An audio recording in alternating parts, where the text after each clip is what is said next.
on the banks of the Tennessee River, Neyland Stadium in Knoxville. Little gets the blood boiling, quite like a rivalry game. Barbs, shots, trash talk, things that go on throughout the week will now all be settled on this field. It's the Vanderbilt Commodores and the Tennessee Volunteers. Reese Davis, David Pollack, Jesse Palmer here in the booth. Holly Rowe is down on the sidelines, and we check in with her right now.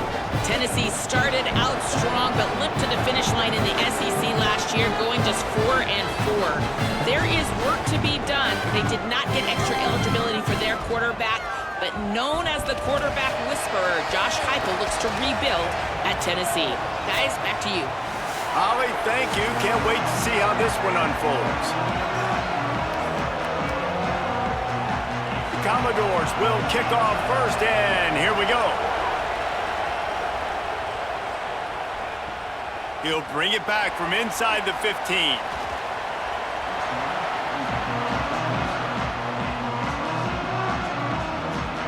The Volunteers offense will get the football first. And the adrenaline is pumping on overdrive in games like this, guys, and it's crucial to get your emotions under control. No doubt. In rivalry games, you've got to limit the mental errors, and you've got to limit the penalties, because those will kill you, Pollack. And you got to come out under control. It means so much. We know that. The fans are all talking about it, but it's just football.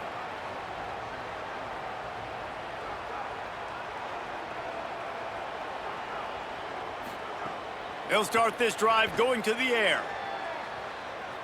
Outside the pocket, lets it go.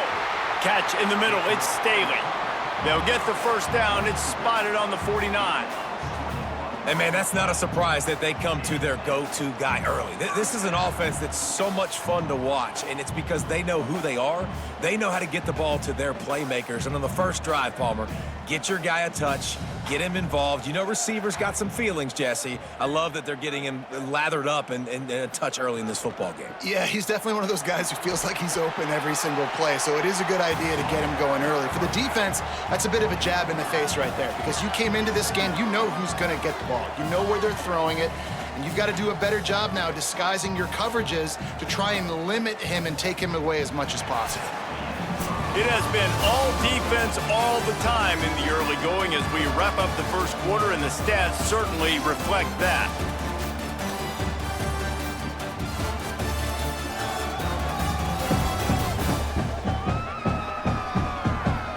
Let's see if the offenses can find a little rhythm here in the second.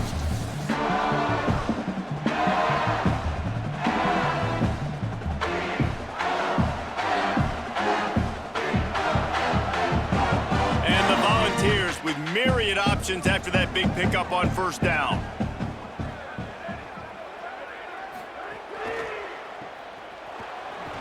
Great job on the containment and the tackling. They stop him for no gain. Well, the offense is trying to get a big-time playmaker the ball out in space quickly with the wide receiver screen, but the defense is having none of it. Looking to pick up a first down on 3rd and short from the 43. They'll try to get it through the air. Unloads to the wideout. Just a Barishnikov-like move on the sideline to tap that toe and get the first down. Man, what a big catch on 3rd down. Going up, catching the football, understanding where you're at, now getting a fresh set of downs. Nice play by the receiver.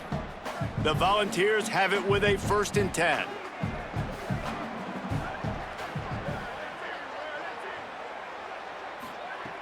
Wants to throw it again. Pressure coming. Being chased. Hits the slide, got the first down with his feet. The Volunteers will call their first timeout. They'll have 2 left to work with before the half. Nice job by the QB, sitting back in the pocket. You can tell he wants to throw the football, go through his progressions. Nothing home, take off, and slide. I love the slide at the end. Don't take a big shot. They'll throw it from the red zone. Bring in the heat. And it's incomplete as he tried to thread that needle to the back corner of the end zone. Well, he didn't have a whole lot of time to get rid of that one. The defense was all over him right after the snap. No wonder that thing fell incomplete. 2nd down coming up on this red zone opportunity. Misfired on the last play. They'll go back to the air. Looking to the end zone. And it's caught! Touchdown, Tennessee! And the offense breaks the tie, takes the lead, gains some momentum. How big is this, Palmer, now going into the half with the lead, with the momentum? Well, they break the tie, but they also break their confidence a little bit now. The opponent now has to go into the locker room probably down, and they're wondering, what adjustments do we have to make? What do we have to fix? Because we've got our work cut out for us in this game.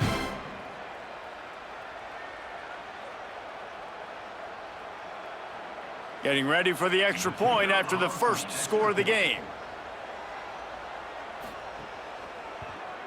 And the PAT makes it 7-0. So it's a 73-yard touchdown drive. And they top it off with a 14-yard pass for the touchdown.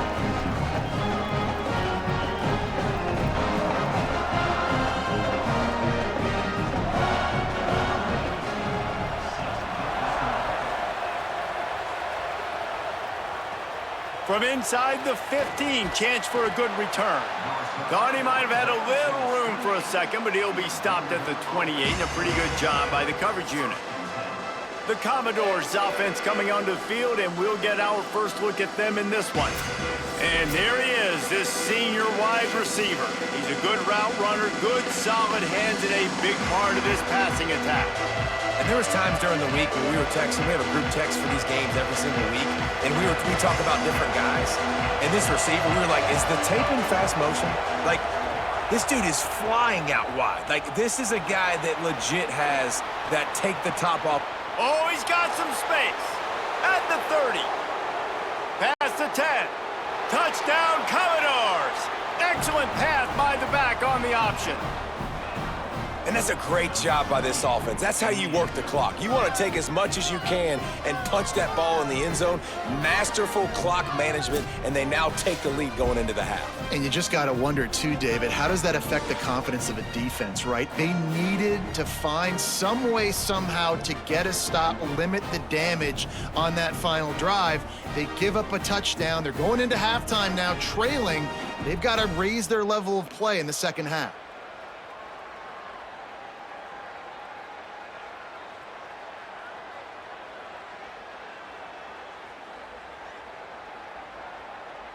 Looking for the tie with the extra point.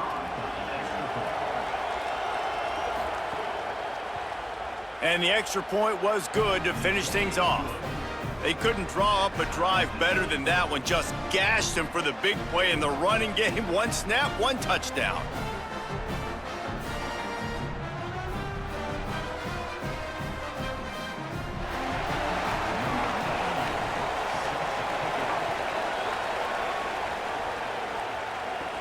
He'll bring it out from inside his own 10.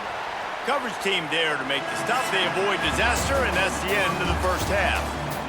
First half in the books. Time now to join Kevin Connors in our halftime update.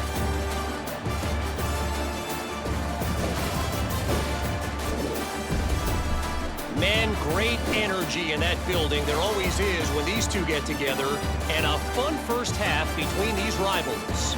And talk about a good competitive game so far. Not saying this has been the best first half we've seen in the history of these two programs, but they've matched each other's intensity, and the result has been, well, a good competitive game so far.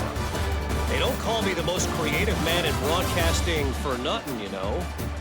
That said, let's get back to the field and our guys in the booth to see who comes out on top of this rivalry contest.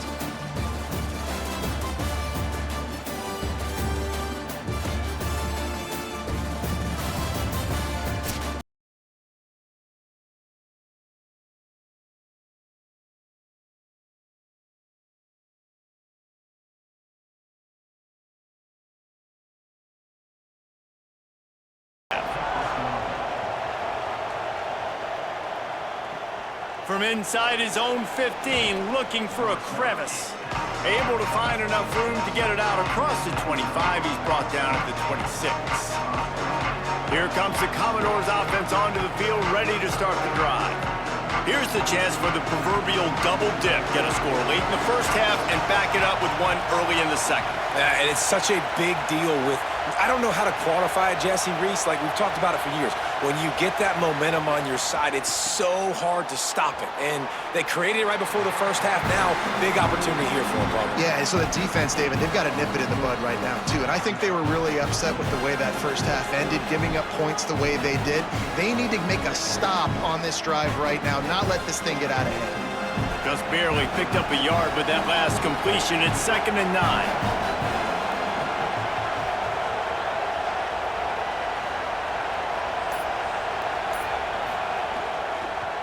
Quarterback keep. Stopped in the backfield. He's going to lose 3 yards on the play.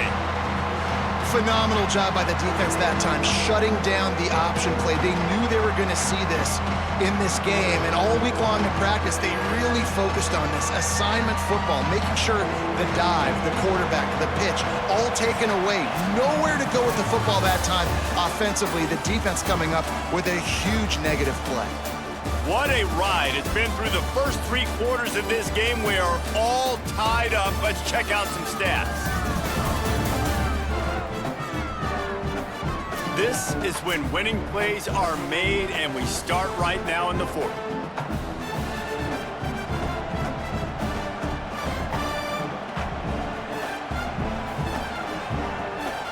After swapping ends of the field, they gave them a little time to figure out how they'll open the final period here on 3rd down.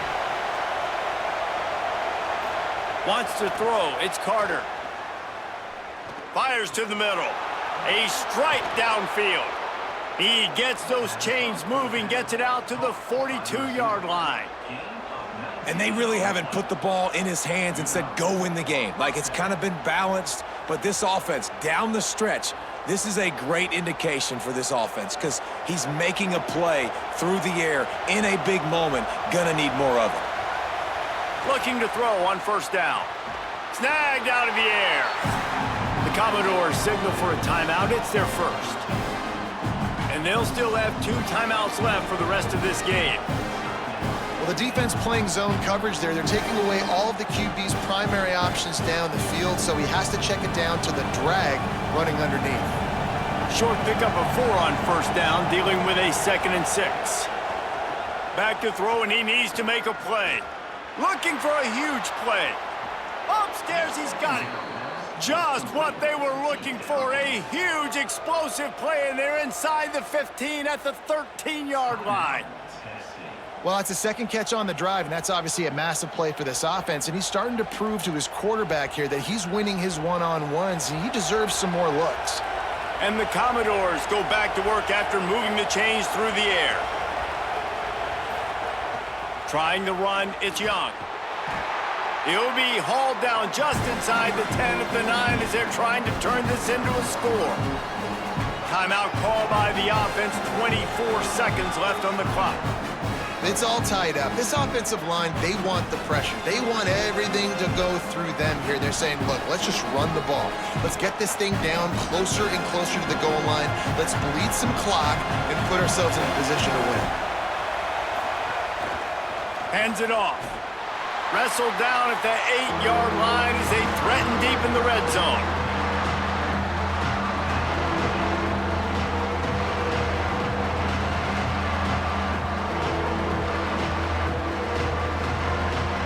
The Commodores line up trying to move the sticks on 3rd and short.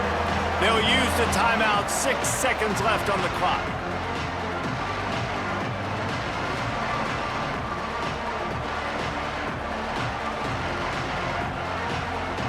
They're happy enough to try to take the points as the field goal unit heads out.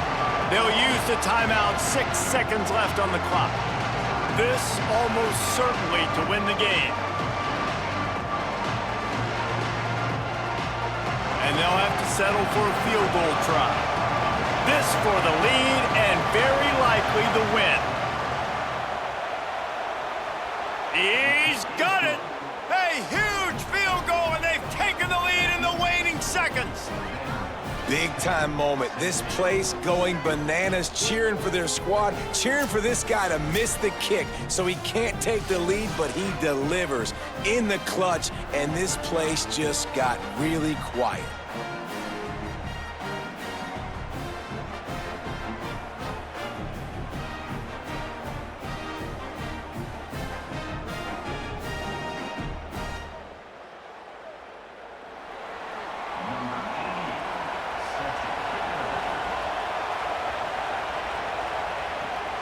from inside his own 15, looking for room. And he'll be stopped. Return gets it out across the 25, stopped at the 26.